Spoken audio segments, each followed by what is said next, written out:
يستعد الفريق الأول لكرة القدم بالنادي الأهلي لاستئناف مشواره في بطولة الدوري المصري الممتاز بعد وضعه قدما في ربع نهائي دوري أبطال أفريقيا، وذلك بعد الفوز على فريق مديام الغاني في الجولة الخامسة بهدف دون مقابل.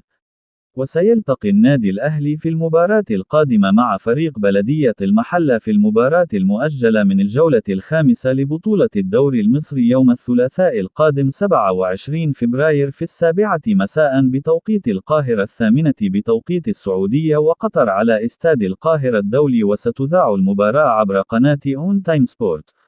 ويتواجد النادي الأهلي في المركز العاشر بجدول ترتيب المسابقة برصيد 14 نقطة بعد خوضه 6 مباريات فقط، بينما يتواجد فريق بلدية المحلة في المركز ال12 برصيد 13 نقطة.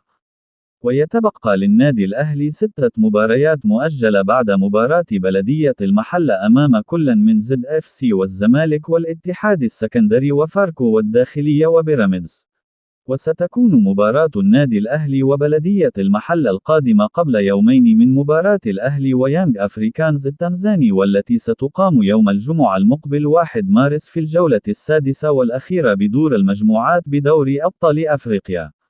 ويسعى النادي الأهلي للفوز في المباراة القادمة في الدوري المصري وحصد ال3 نقاط وعدم نزيف أي نقاط من أجل العودة إلى صدارة ترتيب جدول المسابقة، وذلك في مشوار الفريق نحو الحفاظ على اللقب.